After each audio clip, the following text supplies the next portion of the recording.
My giant cup again. Sharon Horne-Ellstrom here. This is actually one of my favorite mugs. Welcome to day 204 of our Let's Grow annual challenge. Today, of course, we're continuing our discussion of financial growth and financial growth topics. And today we're going to talk about how financial growth is impacted and how it impacts each of the other areas and aspects of our life. We've got Stan's story and guide to the Let's Grow annual challenge private Facebook group page. You can go there and you can check it out, as well as a write-up on the topic. A little more detail and depth in terms of how might our physical well-being, our physical growth be impacted by our financial growth, or lack thereof. So physical, mental, emotional, spiritual, financial, relationships, contribution, communication, and confidence is the 9-part life framework that we use as part of the challenge, and that I use in my personal life every single day, every single year, as I go about doing one thing every day to make my life better. I didn't just make this up. I've been doing it for decades, literally 4+, probably more like 5 decades.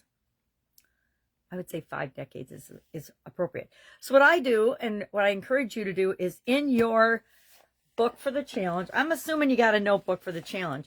I just write financial growth on the top, and then I write down all the other 9 areas. As I go about my day, I think about and I jot down areas that I think are, and how the different areas are being impacted.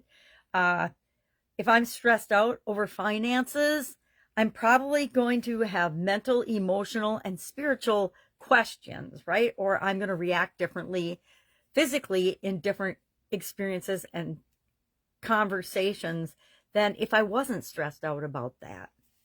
And that applies to each area of life. I think one of the number one strains on relationships, meaning committed relationships like marriages or partnerships, is due to financial challenges and struggles. I think that's statistically played out for a long, long time. I would say that and infidelity, or not being trustworthy in the relationship. So that's what we're doing today. It's pretty simple, pretty easy. We do it every month. We look at the area we're focusing on and we compare that and think about, well, how does that interact with each of the other areas? Why? Because it really looks more like this than it does this, right? It's more of a everything impacts everything else, at least to a certain degree. And sometimes we're not emotional about things. Sometimes, what's going on in our financial growth and our financial life doesn't have any impact because we don't react to it emotionally. And that's just the difference in human beings. We all react to things differently. What we want to do is get to know ourselves and how we naturally and immediately respond to something, so that we can ask ourselves, is that the best response? Am I creating what I really want to create right now? Or am I maybe wanting to take a step back, take a deep breath, and maybe apply a different process or a different belief system or a different perspective to the situation at hand? That usually serves me pretty well. All right, that's all we've got today. If I can help you in any way, what do? You ask. Otherwise, have a great day, and I will, of course, be with you tomorrow for day 205 of our Let's Grow annual challenge. Have a great day.